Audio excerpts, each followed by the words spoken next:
ring dan mengecan-ecan nike wonten ke bawah baris mayase. Baris mayase nike sane masalah dan jero mangku. Wonten sareng kalih nike mau piranti ngangen keris.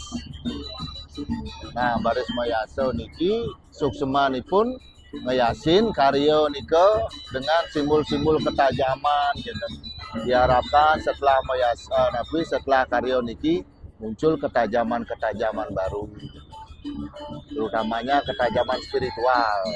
Jadi wonten baris mayase, maka nika disimbolkan wonten tedung, wonten tombak. Gitu. Diharapkan pemimpin-pemimpin sudah menjadi pelindung dan juga punya ketajaman secara intuisi terhadap keadaan masyarakat, sehingga itu yang diharapkan. Nah, sih kira-kira baris mayase.